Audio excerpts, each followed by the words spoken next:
Yeah, but let's say you're having a lap dance and all of a sudden you're getting sucked in like a Hoover vacuum cleaner. Do you just let it happen? Like, especially if it's someone as attractive as Bilquis? No, I mean, I like being alive a lot, so I think I'd probably have to get out of that situation. But again, it seemed to me like he was in a trance. He was not in control of himself. Yeah. And honestly, whatever the hell he was feeling is probably better than anything we've ever felt.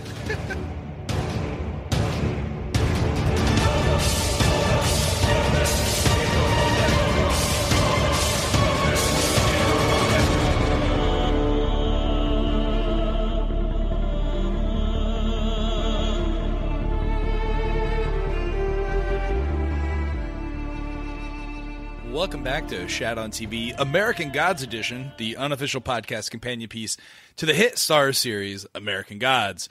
I'm one of your two co-hosts, Roger Roper, and alongside me is Gene Lyons. Believe.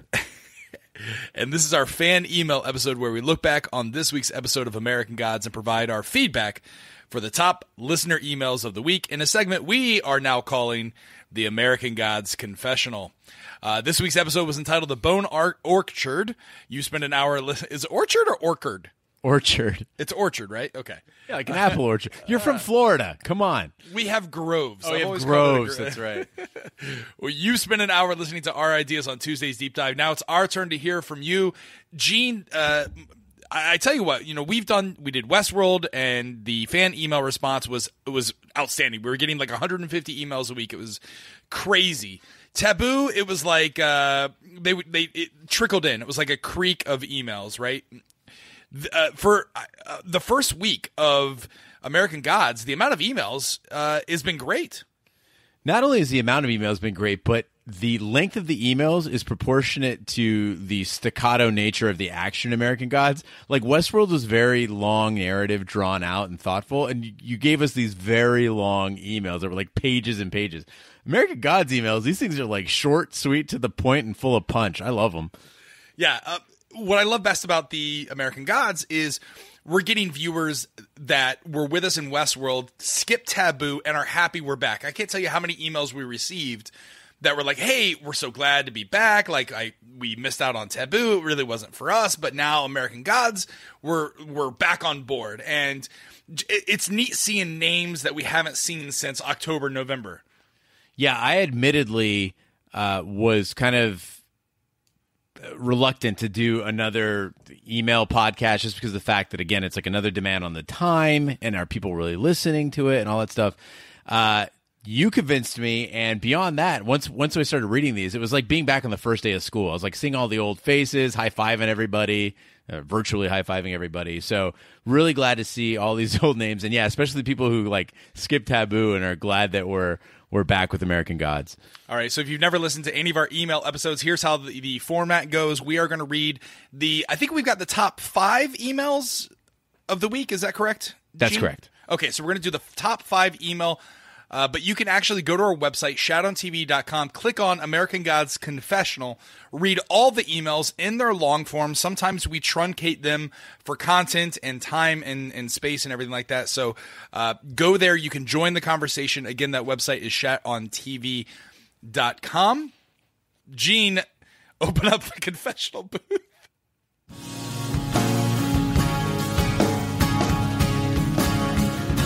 Your hair, it's everywhere, screaming infidelities and taking it somewhere. All right, our first email confessional comes in from V. V writes, hey guys, so glad you're back reviewing TV shows. I agree with Big D that the first episode did nothing to ground the audience. The transition from one action-packed scene to the next left casual viewers little time to digest the scenery. As a book reader, you can savor the sequence of events better. The soundtrack has been dope so far, and this is my favorite element. The acting was on par with expectations, though Audrey's weird face, I don't know, too much Botox, distracted me from her otherwise decent performance. Shadow is as boring on the show as he is in the book, and Gaiman tends to be better at writing mystical characters than actual human ones. Now, like Roger, I listened to the audiobook. I cringed every time Laura said puppy. Laura and Shadow's relationship felt phony to me. I hope it will be more believable in the show. I don't mind the book comparisons. I was bored by the book occasionally and turned out on some of the specifics, so I'm grateful that you guys can color me in. But I can see how if you devote more than 5 minutes nitpicking at it, your non-book audience will disengage. Maybe you guys can focus on more of the symbolism and mythology in the way that you did Taboo. Break it down like lit class. I know I could sure use some help. My boyfriend, who wasn't even really watching the show, pointed out 2 things I hadn't realized before. Number 1, the Vikings poking out their eyes in tribute to Odin, who is a one-eyed god. And she says the glass eye didn't tip her off. And the white buffalo that in Lakota mythology returns at the end of an age and turns foolish men into bones. And she has a link here for that. How much of a world mythology background does the casual viewer need to bring to the show? I'm not ashamed to say that I'd rather the show spoon-feed me the mythology behind these gods. But anyway, thanks for reading. Keep up the good work. And again, that's V. She also put a little postscript here. I wonder how and why Gaiman chose these gods' mythic features. Why Bilquis, not Ishtar? Why leprechauns, not fairies? And why no Greek or Roman deities? Gene. I like what V said about Gaiman being better at writing mystical characters than actual human ones. I couldn't put my finger on it, and I've read this book several times. I've also read Gaiman's Sandman, Nevermore, or Neverwhere, whatever the hell it is. Anyway, I couldn't quite put my finger on it, and you're absolutely right. He is not very good at writing real people. So that's interesting in that the show might actually do a better job with real humans, with Shadow, with Laura, than could the book. Yeah, and it's not that Shadow Moon is boring per se. It's just that he's the straight man. We talked about this before. I think he's in certain stories and certain narratives, you have to have someone who just kind of goes along. And believe me, we know what boring characters look like because we covered the Delaney boy in Taboo. You want to talk about a boring character? He didn't even talk. He grunted most of the scene. But I like how V is pointing out a couple things. We talk about Odin with the glass eye. I totally missed that. Now, Big D thought that the the bones were possibly the bones of people that had been there before, almost like a Neo in the Matrix type of atmosphere, right? But she says here that the buffalo in Lakota mythology returns at the end of the age and turns foolish men into bones. What do you think about that idea? Because you had made the comparison that buffalo is symbolic for the land. Yeah, it's interesting, V. I was trying to pinpoint why they went with the buffalo instead of in the book. It's a buffalo man, and he's has brown eyes. They're not, and so there was a slight change there, and I couldn't figure it out. This, I think, keys us in there that this is there again. It's a different interpretation. It's adjusted and perhaps even more meaningful than the original text is having the white buffalo with the eyes of fire, and then that would explain parts of the bone orchard in that entire vision. She also asked the question, how much does this series need to spoon speed the backstories of the mythology for non-book readers, for virgins like Big D and her boyfriend, V's boyfriend, for them to get the show?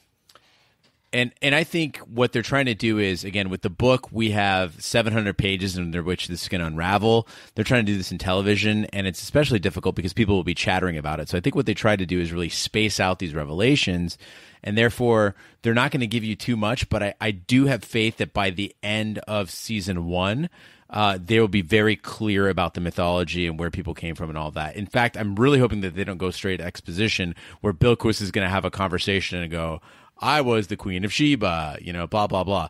Like, I'm really hoping that they kind of actually do keep this shrouded and let the viewer have some fun with figuring out who people are and what their background is. And then her last question here that I want to discuss is, why do you think that Gaiman chose leprechauns over fairies? Or why don't you think that, why is it Bilquis instead of Aphrodite?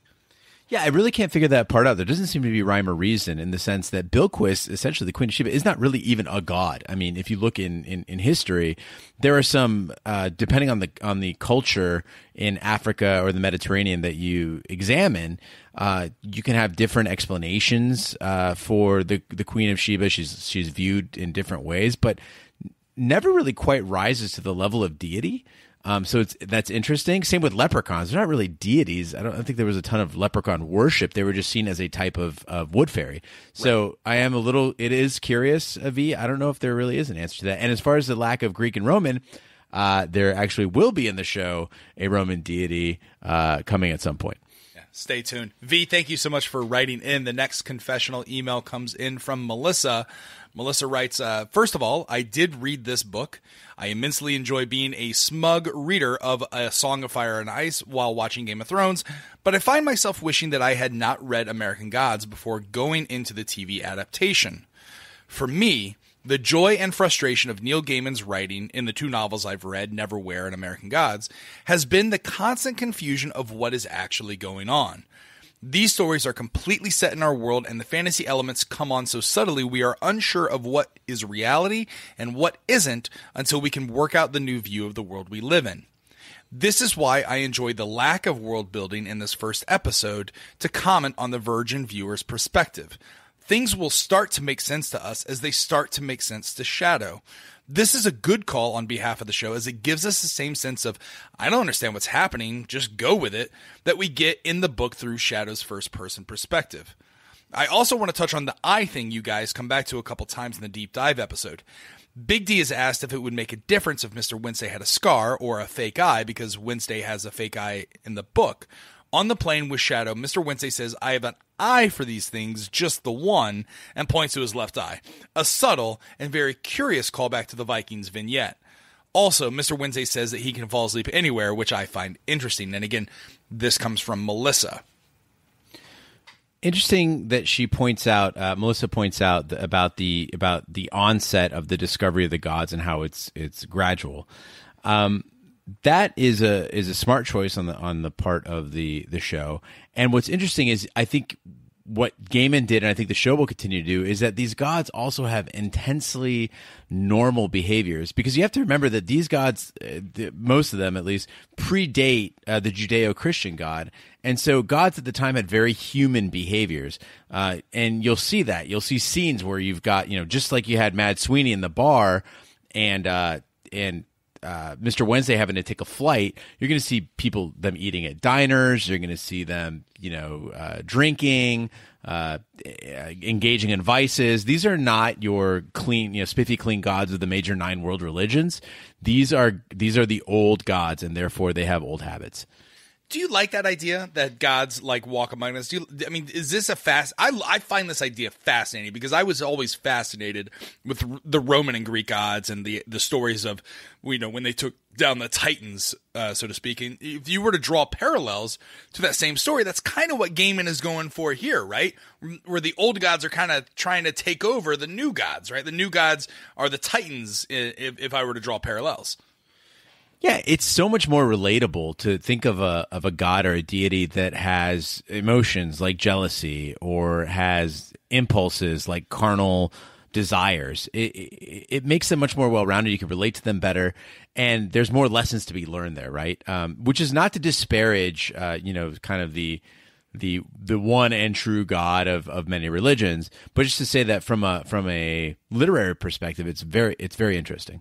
Yeah, it's kind of why I find the Old Testament Christian God more interesting than the New Testament God that I was raised with, because the old Christian God, he had height, he had spite, he hated people, like he was like the destroyer of worlds God. And kind of the New Testament God is like, the God that wants to be your buddy and your pal, but is still infallible. Whereas like these old gods, when you hear these stories, I feel like the stories were rooted in more human, compelling emotions and conflict, right? And I felt like there was more stories to be told, which is why this story is so fascinating. And I'm kind of with Melissa here.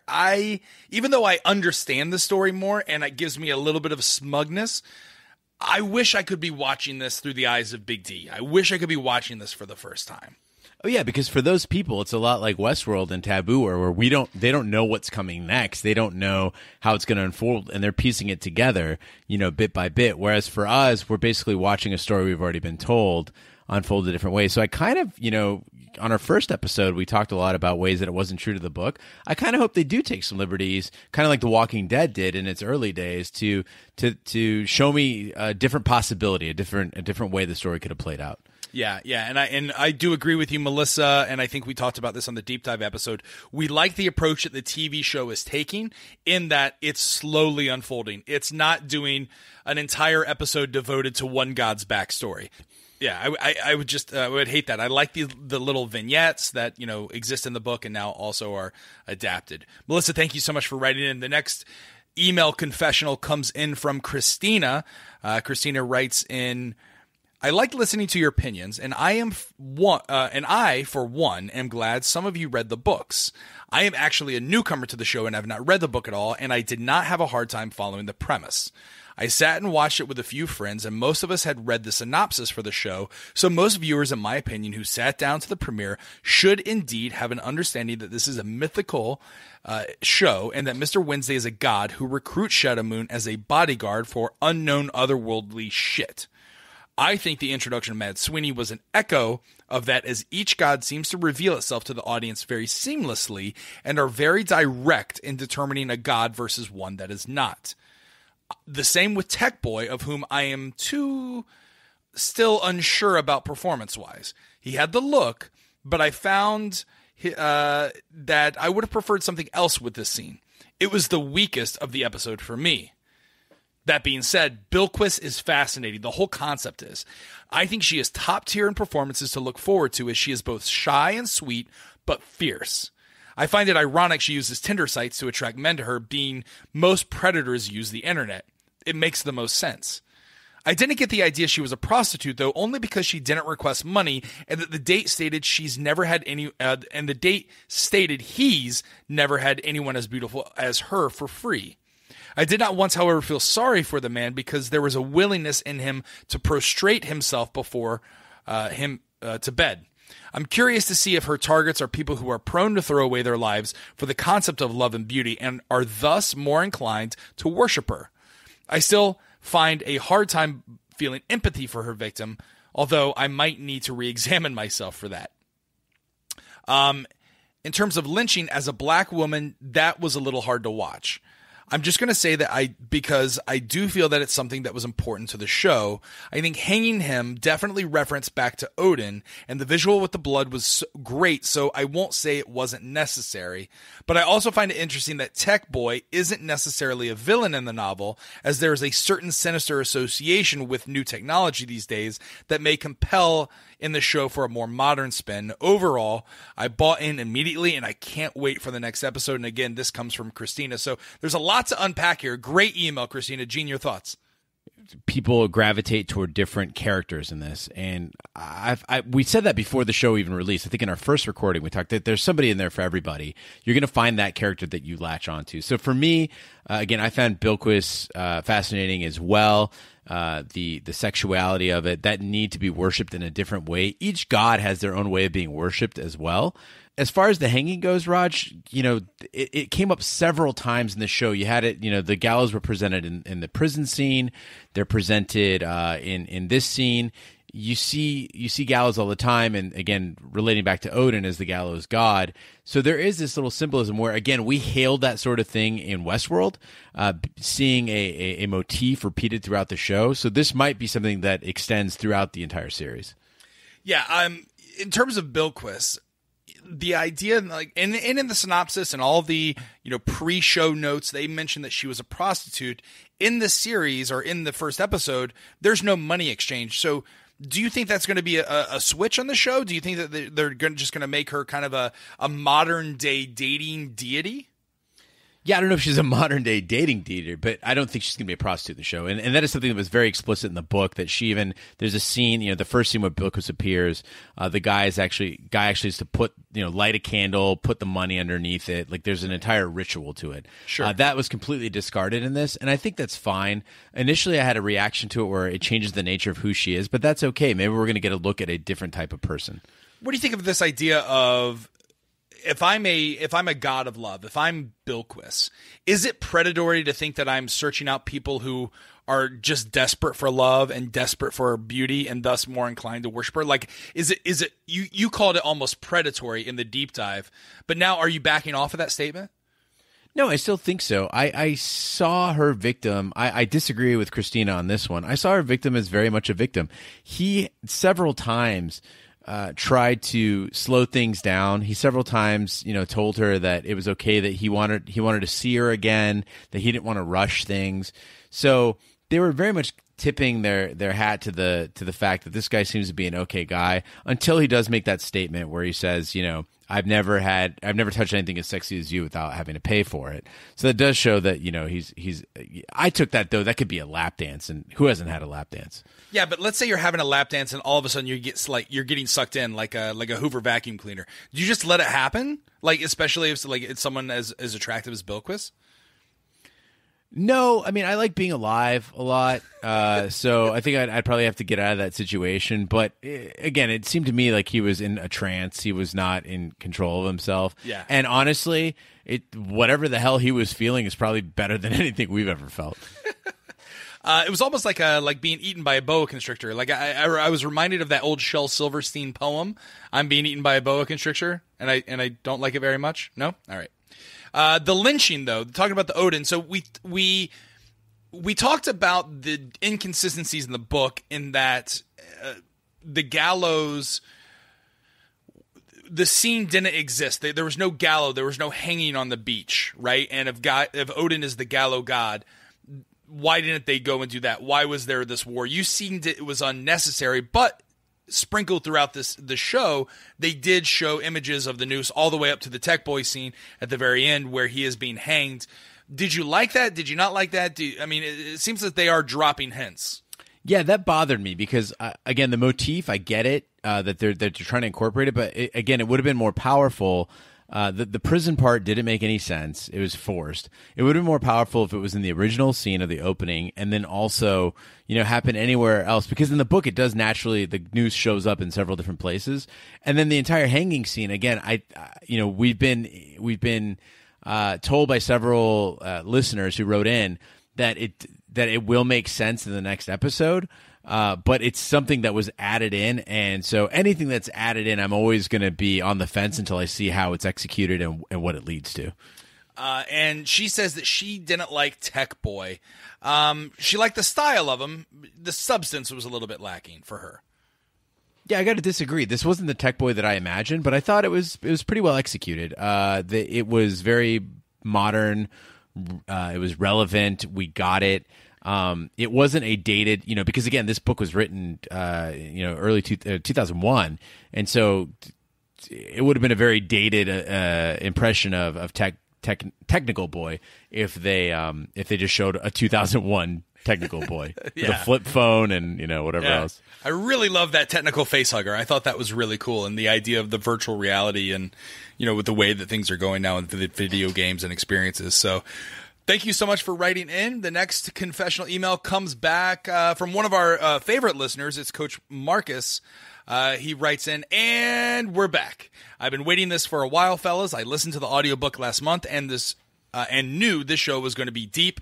I am glad I am familiar with the source material. Now, first, I disagree about the Audrey graveyard scene. I loved it, and I thought the scene was great. I will agree that her face looked a little rhinoplasticy, but I enjoyed that scene even though it wasn't in the book. I would have rather have seen her spit on Laura's face in the casket, but I'll live. Second, the technical boy scene was expanded and changed greatly. In the book, Tech Boy only wants Shadow to deliver a message to Wednesday. Killing Shadow was not his purpose. I think that the slaughter of the tech minions was changed to spoilers, which then set up Laura's role as Shadow's hidden protector. Lastly, I agree with Big D. Without the source material, it is somewhat difficult to follow. Even if you haven't read the book, most people know that Neil Gaiman creates trippy stuff to begin with. I think the style of the show and Ian McShane are keeping non-book readers interested. Just like Westworld, American Gods will get better by the episode. As usual, this is the best podcast going. And again, that comes from our great friend, Coach Marcus, up in Philadelphia. I've talked to men and women about the Audrey scene, and it's interesting that women seemed disturbed by it. I didn't like it because, again, it just was a mischaracterization of Audrey. But again, we have to be open to the fact that these characters could be slightly different. But it's interesting that guys seem to like it, And I'm going to tell myself it doesn't have to do with the fantasy of getting a blowjob on the grave of your wife who cheated on you. Right. But I think you and Big D expressed that would be perfectly okay. I think there's a certain level of empowerment that comes along with it, which I'm interested to see, or I'm curious as to why women wouldn't find that better, right? Does that make sense? Like, I would feel like if it were me, if I found out that the woman, my wife was cheating on me, and, killed herself or killed her lover or something like that, I might be inclined, I'm not proud of this, but I would be inclined to go out and, do what she did to me. I'm just immature in my emotions, but I think that's what they were going for in the story. And I found that to be more effective than watching someone who's high on Ativan come in and spit on the face, of my dead wife's corpse in front of all of her friends and family. Yeah, I think what I hope is that what the show is going for essentially is that, in the book, she drives by and explains the situation to Shadow and he kind of waves her away and that's it. There's no hitting on him or anything like that.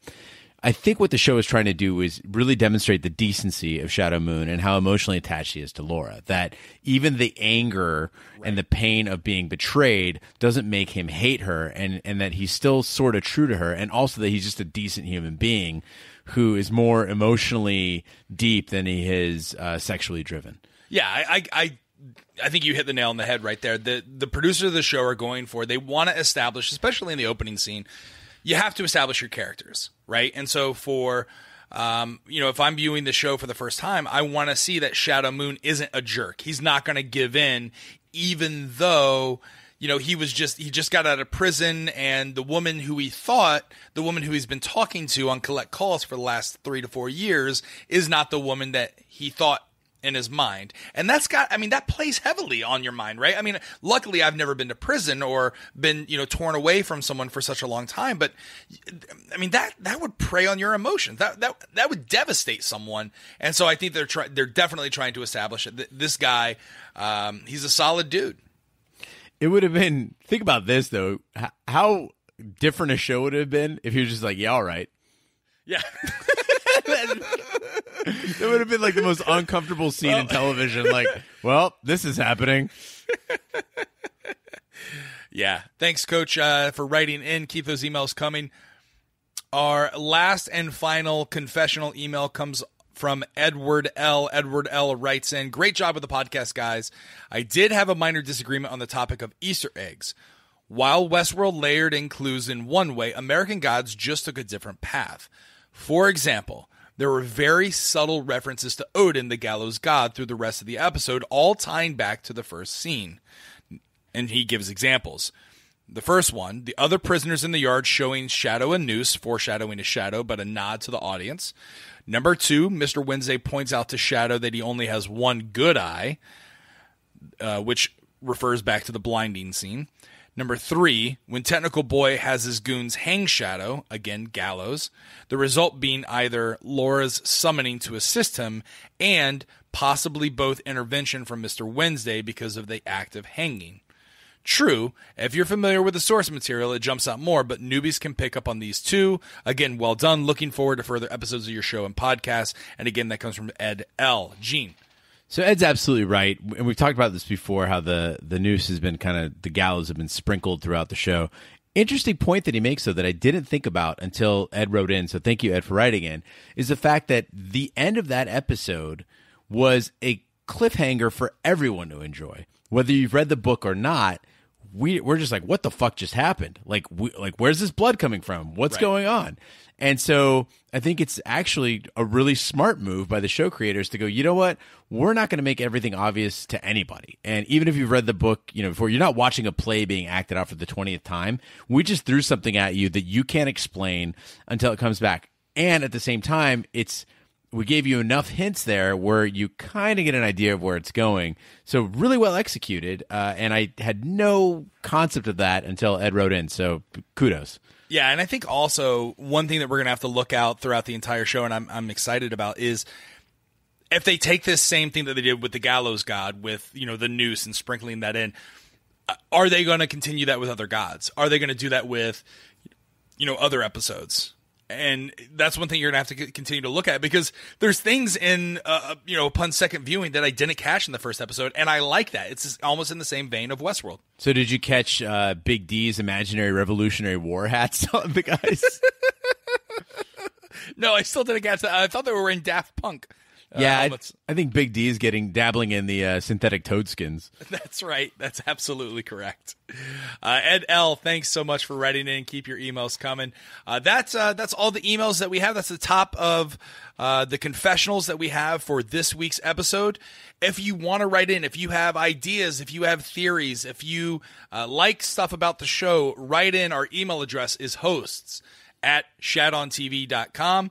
You can also find all the emails that we read, plus the ones that we didn't get to read, on our website. Go to shadontv.com. Anything before we shut down and start getting ready for Sunday's episode 2? Yeah, Raj, you mentioned it, but just to reiterate, for every great email that we got and read on the air, there are 2 very good ones, or if not great ones as well, that are going to be on the site. So we encourage everyone to get on the site, join the conversation. Again, we're not saying that selfishly. It doesn't help me either way if you do or don't. But I'm just saying it is very interesting to see this stuff written out and have a response to it. So love to see those conversations. And again, we're reading those and responding to those as well. So let's talk it up, because I think this is a really good opportunity for people who are book readers and not to get together and kind of piece this one together and have some friendly debates on the way the show is executed. Yeah, absolutely. There's the whole comment section that Gene and I and Big D participate in.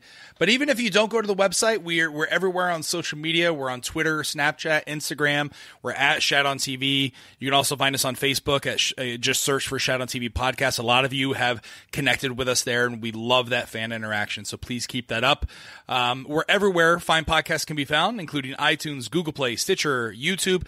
Be sure to subscribe so you don't miss an episode. And if you stop by any of those, please be sure to leave a 5-star review. That really helps the podcast grow. Make sure you share that with a friend. We had a little bit of a trolling. I think it might be, there's, 15 other American God podcasts. Sometimes other podcasts will go, when you're top dog, sometimes people like to go in and, leave 1-star reviews. So please, as we fight up the iTunes ranks, that your reviews really help. The true reviews really help. Also, I just remembered, if you have not listened to Shat the Movies, our sister podcast that we do, definitely check out. We've got Willow out right now, and it is a classic. It is one for the ages. So do yourself a favor. I have a friend who was actually driving cross country and was listening to that, and said they had to pull over because they were laughing so hard at the Willow episode. So do yourself a favor, go to Shat the Movies and check out that Willow episode. Yeah, I have to preface this though. It was one of my favorite episodes. Not all of them are Willow episodes. They're pretty good, but the Willow episode was unreal. I think I've listened to it 3 times and I was there. Wah! So on behalf of my co-hosts, Gene Lyons and Big D, who couldn't be with us tonight, I'm Roger Roper. Be sure to join us next Monday for our deep dive episode of American Gods, episode 2. Thanks for listening, and hail the old gods.